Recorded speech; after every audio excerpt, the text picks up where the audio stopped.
And we're live. We're gonna read you guys a story called Forever is Forever. This is a story by Fan Xiaolin. It's pretty long, and it's fairly sad. Here goes. Forever is Forever.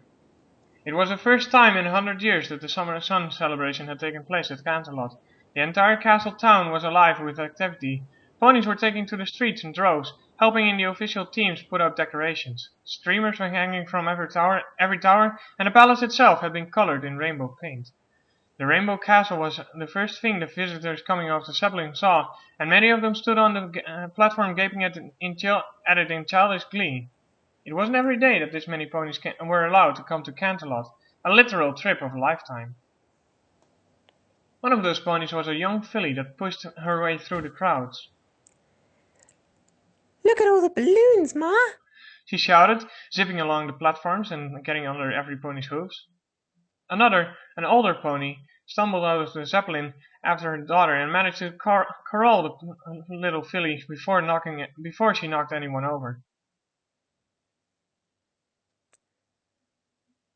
Wait, is that? I thought that was Applejack. No, it's oh yeah, maybe. I'm sorry. That who's doing Applejack again? Me? Yeah. No, I'm doing Fluttershy. Ben, John, I think that's you. Me? Yeah, Alright, where are we? My bad, I'm so sorry. you're doing Applejack. Another older pony stumbled out of the Zeppelin after her daughter and managed to corral the little filly before she knocked anyone over. That's nice, Applepod, but you're being a bother. Come on over here with your grandma. The little pony struggled to get away from her mother. No way! Granny didn't even want to come here. Finally, after more squirming, the adult Earth Pony picked up Applepod by the scruff of her neck and carried her over to the side of the platform, out of the crowd. She set the filly down and bent low. Now you see here, Missy. Don't let your granny hear you being that disrespectful. We could leave her alone at the farm if she really didn't want to go with us standing here right now. You should be thankful to Granny for coming with us. I'm just fine saying by myself. Apple Dash. You're the one being disrespectful and insinuating that I can't take care of myself for a day. It was always funny how Granny Jack could get the usual tough as nails Appledash simpering down like a scolded rabbit. The blonde pony flinched as her mother finally caught up. Sheepishly, she turned around to face the apple matriarch. Applejack, her mane snow white and hanging down to her hooves in a nice tight braid, clopped over to her family. She had that look in her eyes that just promised you were going to get argued with no matter what you did. So Applepod wisely ducked under her mother's legs, only to peek out at her grandmother. No, Ma, I didn't mean it like that. The hey, you didn't? I knew since some pony's saying I can't do something. She raised her hoof to stamp it, but thought up better and just scratched at the stone. Applejack turned, walked past the mother-daughter pair, and stubbornly looked out at the clouds hanging in the sky behind the Zeppelin. I wanted to come. No pony's gonna tell me what to do. Appledash sighed. Is this all what the doctor said? You're almost 70. He might be right about your hip. Bladderdash. There was just no more helping it when the old pony got like that. Arguing about her taking it easy or not going into the fields alone fell on deaf ears, and Appledash was so sick of all the yelling. Applejack would do whatever she wanted, whenever she wanted, and that was that. Even convincing her to get away from the farm for a few hours to come to the summer solstice festival had been a miracle, and Applejack had played dirty tricks by saying Applepod wanted to go more than anything. Jack's daughter moved up next to her and nudged the elder.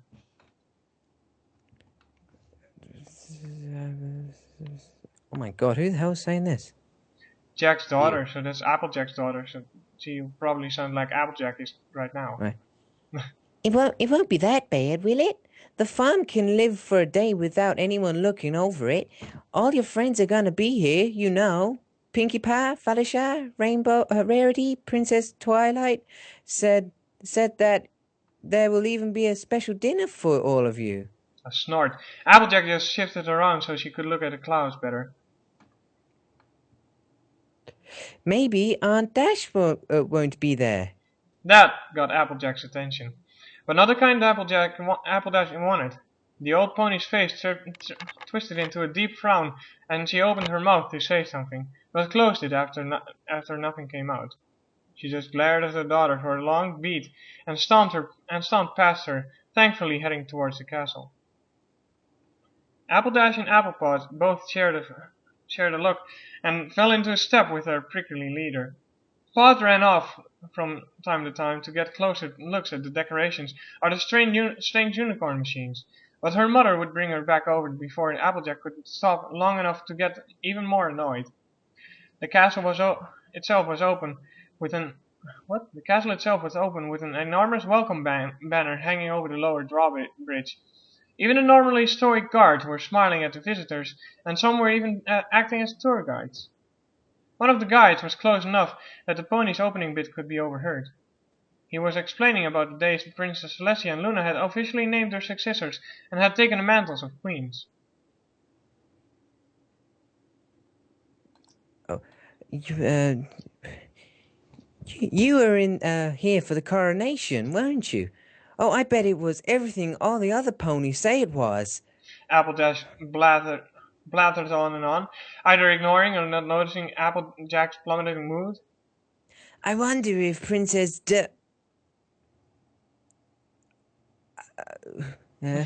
Pink Pony. Pinkie Pie. What? Applejack! The cry echoed through the walls of the palace, and many ponies turned to look at the top of the main stairs as the brightly colored pink pony cleared several steps in a single bound, catching the railing and sliding down the rest of the way on her hooves. She hadn't changed at all since the last time Applejack had seen her, and she was still the young happy filly from Ponyville. Managing not to cringe when Pinkie Pie threw her arms around her neck, Applejack cracked with a smile. Princess Twilight's advisor of festivals and holidays had never quite grasped how old her friend was getting. Hey, Pink. Applejack said, slowly extracting herself from the hug. The palace looks great. Twilight isn't working too hard, is she? Pinkie Pie had already moved on to the youngest member of the apple herd, and she was gleefully swinging Applepod around like one of the helicopters with a colt giggling the entire time. Pinkie Pie had always gotten along better with Appledash and Pod when they were kids. When they grew up, they lost some of the magic. Of course, growing up wasn't something Pinkie Pie would ever have to worry about. She had chosen to be restored to the ripe young age of 18 when Twilight had offered her a position as one of her immortal advisors. No way! Twilight usually makes me take breaks. We're always arguing about that. She says I'm going to catch on fire or something silly. Pinkie let Applepod down so she could grab Appledash in a hug, which the other pony enthusiastically returned. Pinkie Pie had been one of the first of Applejack's friends to accept her daughter, and they were still very close. Even though she had fallen out with the majority of her friends, Applejack could never stay mad at Pinkie.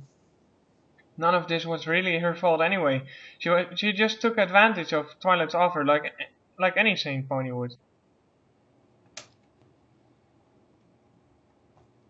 Appledash. Oh, hang on. Where was that? She might have a point. Oh, really? She might have a point. Appledash scolded. If the princess thinks you'll burn yourself out doing all of this, She gestured at the lavish decorations in the castle foyer. then you should take it easy. I was!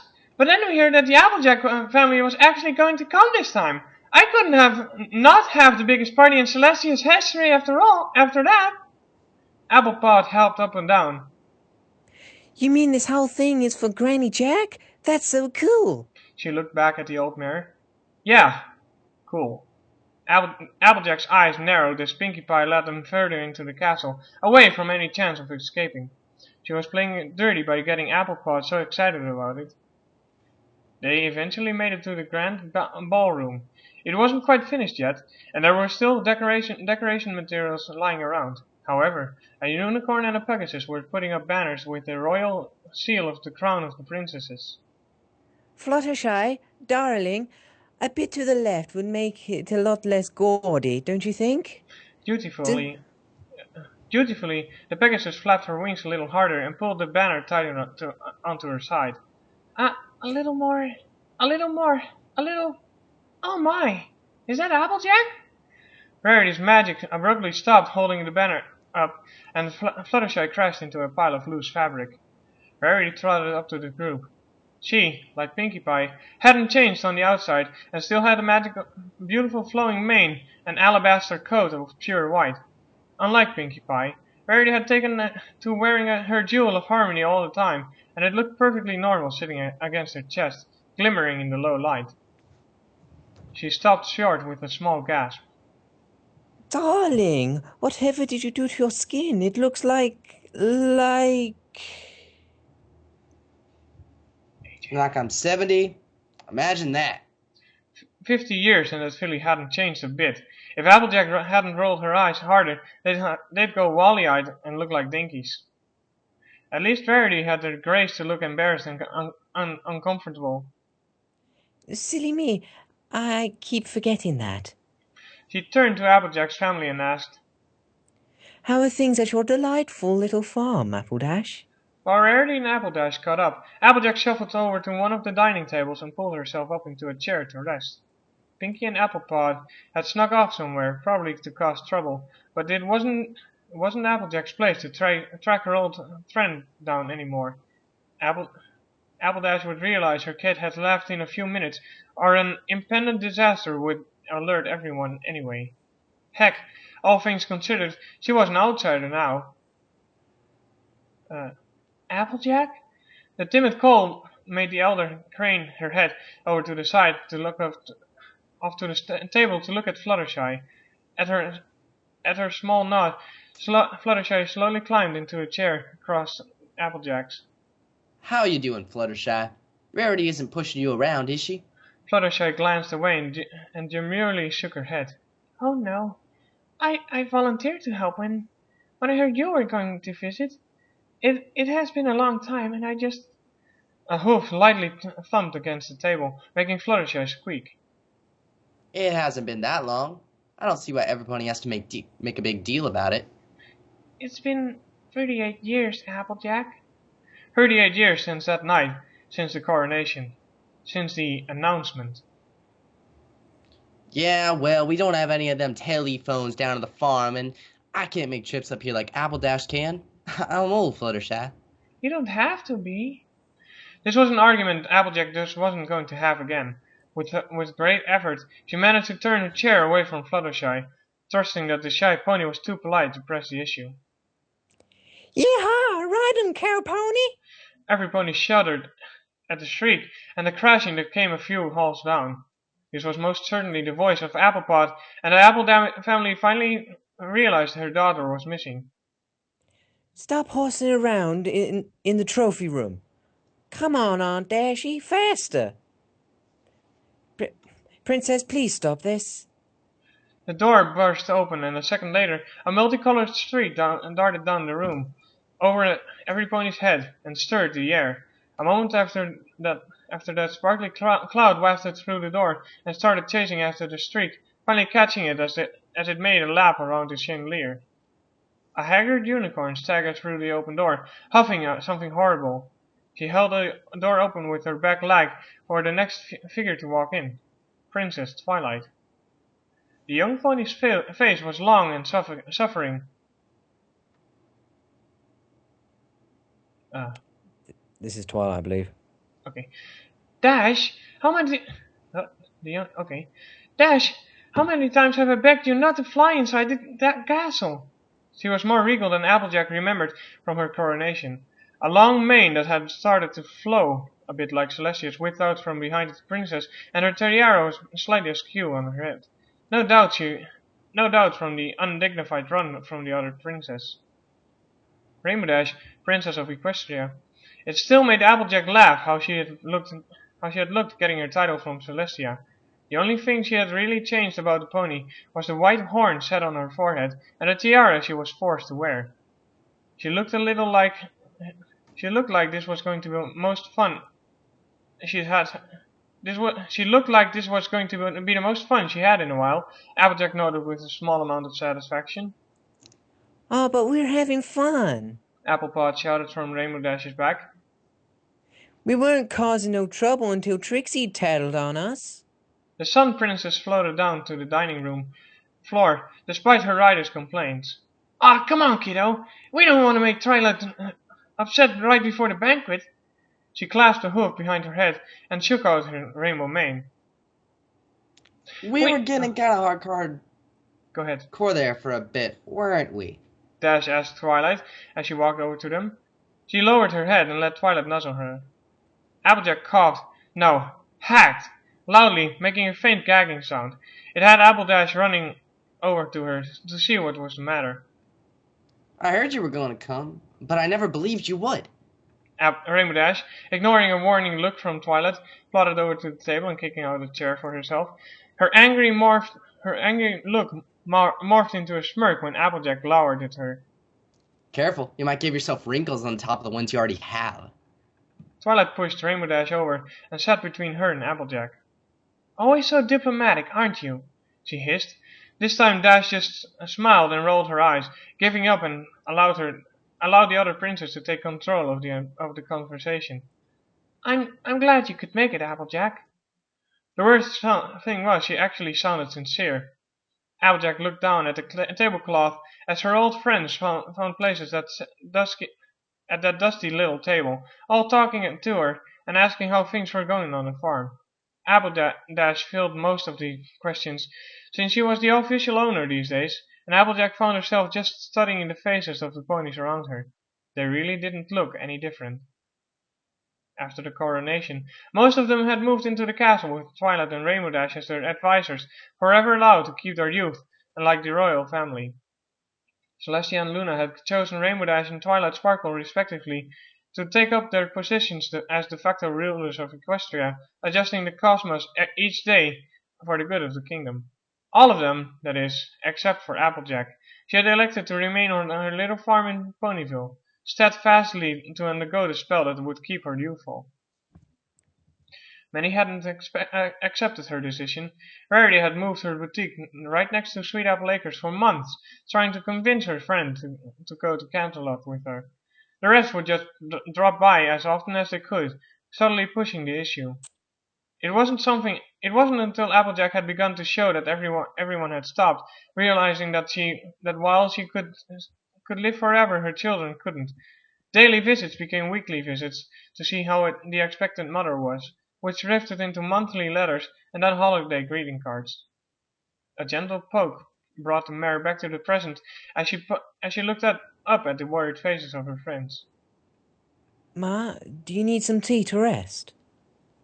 I don't need no rest. I'm perfectly fine, so stop asking me to take it easy. Applejack snapped, shooting a nasty look at Appledash. Rainbow Dash's tail snapped like a whip when she threw her hooves up onto the table and to lean across Twilight. Don't you talk to her like that. She's just worried for you. The other princess tried to put herself in between the two former friends, but Dash nudged her out of the way. No, some pony needs to say it. Applejack felt herself starting to heat up, and she chose to simply glare at the rainbow-colored royal rather. She ain't your daughter, so don't tell me how to talk to her. I don't even want to come this evening. Girls, can we not do this today? Please? Fluttershy. Poor Fluttershy was trying to play mediator, but she had dove into a deep end of the pool. Rarity and Pinkie were smart enough to simply slide back from the table and watch. They would be so to soothe the bruising feelings afterwards. The two ponies tried to stare each other down, and Twilight was still trying her best to pull Rainbow Dash away from a confrontation. She was close to the princess, whispering softly and fervently into her ear. One of her hooves was resting on Dash's thigh, and was stroking the fur there. Applejack's chair clattered against the stone floor as she pushed away from the table. When Appledash moved to help, she rounded the mare. I don't need no help. Why don't you just stay here with Auntie Dash and... Suddenly, the castle was gone. The tables, the half-finished banners, the cold stone walls, all of it replaced by the warm afternoon sun and flowering trees of every size and shape. She ran her nose through the flowers and swaying in the slight breeze as she tried to convince herself this was real. Am I dead? She wondered. Oh no, we're a little ways we're a little ways outside of Canterlot. Twilight Sparkle plodded up beside her friend and hoofed at the ground, kicking on some flower petals that rode in the wind. When you die, you get whatever you want, and nothing bad ever happens forever and ever. She glanced over at the Earth Pony. I'm sure you really don't want to be here right now, so you can't be dead. How do you know what I want? Because we're friends, Applejack. Don't you remember all the time we spent together? It wasn't that long ago. Twilight, in an act of unbecoming a princess, sat down in a heap next to Applejack.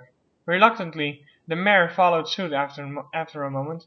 She gently let her hips sag into the ground first, before following with the rest of her body.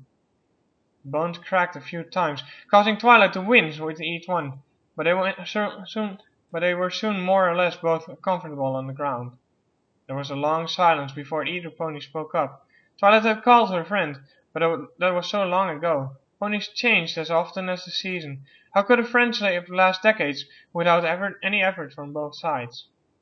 We are still friends, aren't we? Twilight murmured. How could you be friends with your monarch? She didn't need any friends anymore. She had advisors and retainers. In a few years, Applejack knew she would just be a bad memory, and she hadn't done anything to change in that last 40 years. So why start now? Twilight let out a sigh at Applejack's silence. How did things get like this, Applejack? Was it something we all did? Was it something Rainbow Dash did? More silence. The princess turned back to the flowers and lowered her head down into them, resting on the ground. You know, when she found out you named your daughter after her, she was so happy that I was jealous. It was like she found a child we can't have. There was a harsh cough from Applejack that had Twilight bolting right back upright. Applejack, are you alright? That sounded pretty bad, and I want to go home, Twilight. the word sounded weak and worn to the princess. Alien coming from the workhorse. Can you just teleport me back to the farm? But what about Appledash and Applepod? They'll worry about you. No, they won't. They're a heck of a lot more comfortable around the castle than I am, and I don't want to be a wet blanket. Appledash was probably already crooked deep in an argument about who the best Wonderbolt was with Rainbow Dash. She would just drag everyone down again.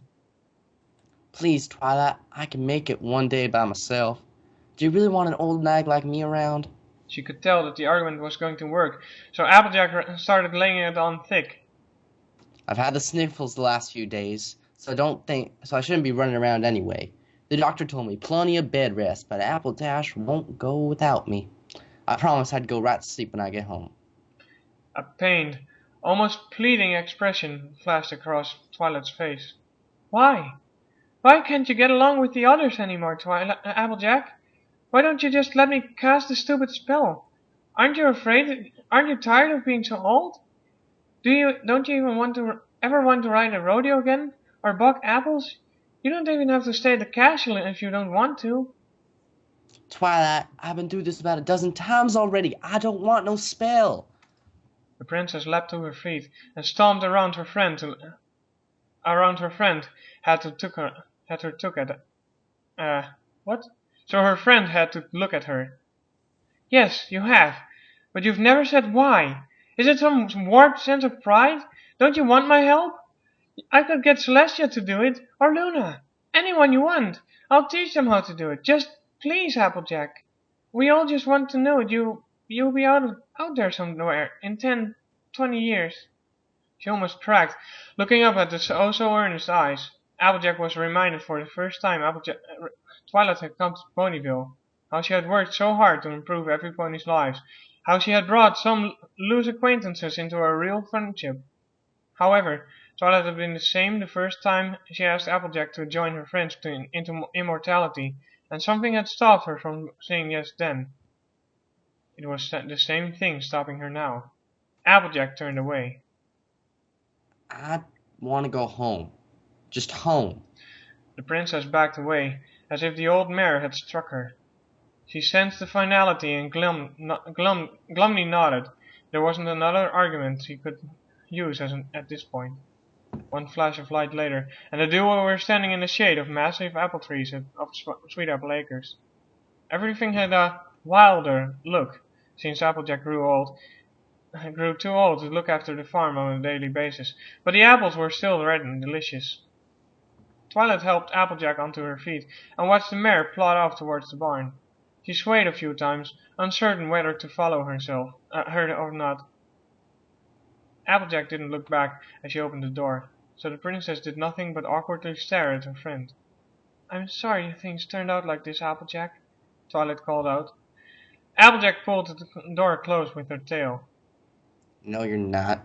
She muttered, too emotionally drained to bother with getting her medicine for the night, and for once not being nagged by it to take it by Appledash.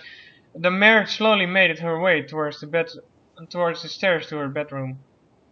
She passed Big Macintosh's room on the way and poked her head inside. It was just like she left it, though dustier than ever. His collar was still sitting on the made bed. A picture of him, Applebloom, and Applejack sat on the bedside table.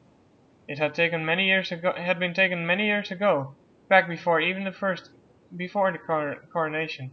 Better times. The door to the master bedroom creaked open, and the silence was only disturbed by a faint wheeze from its owner as she slipped under the covers of her four-poster bed. Her body was really starting to ache. All the traveling and commotion had caught up with her. Appledash was probably going to drag her to that stubborn doctor when she got back. She hated the doctor.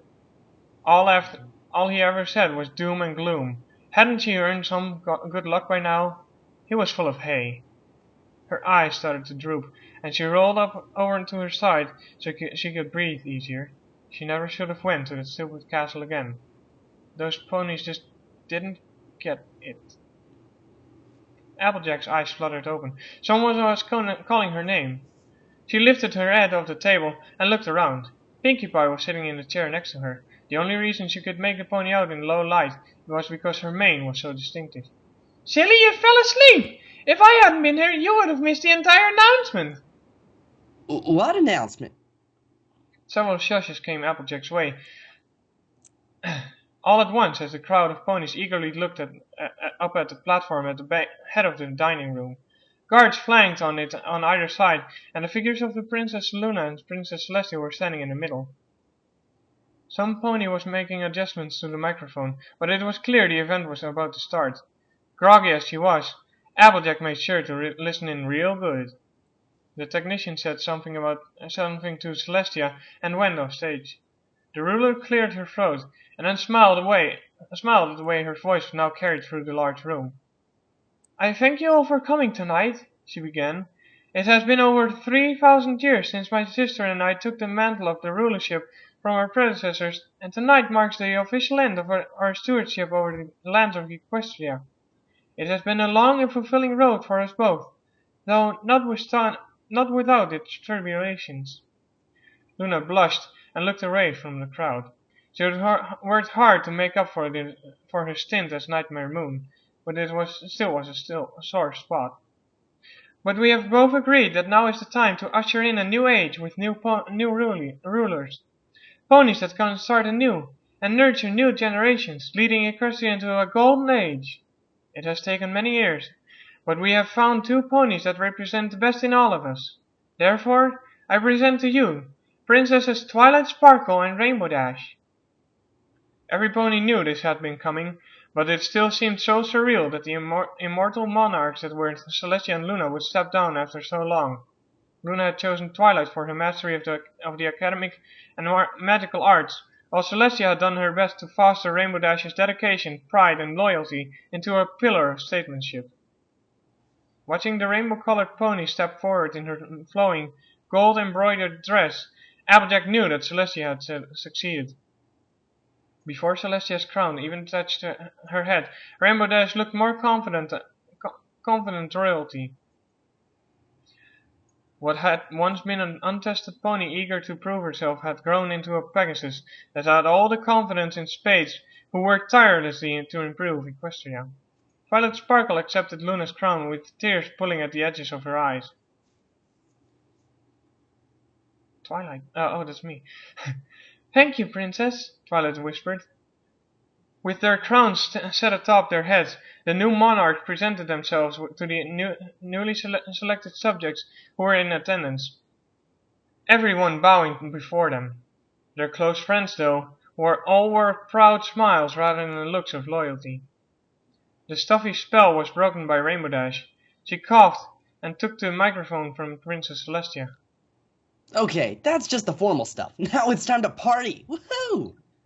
Deliriously happy chaos descended upon the castle as the celebrations began.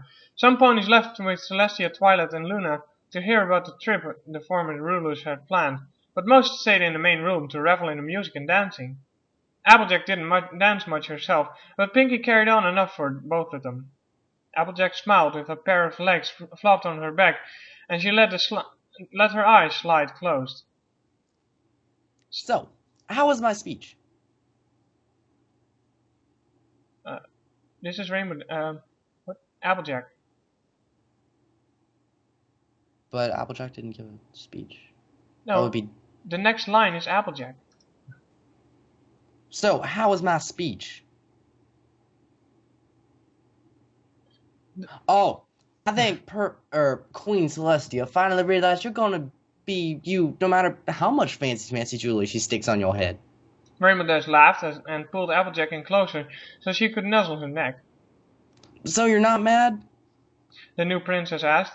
Dash let out a sigh and let her head droop until it was resting between Applejack's shoulder blades. Applejack craned an eye open. What would I have to be mad about, Sugar Cube? You know, I couldn't tell every pony that we're engaged. Dash, I'm technically some poor farmer from the middle of nowhere. If you had said you were going to marry me right after being crowned, it would have distracted every pony. I mean, the only way you could have done it is if you were marrying Twilight or something. I bet they'd love to pair up two royals like that. Celestia was right, and you know it. The Pegasus didn't relax. But I told you I'd make the announcement tonight.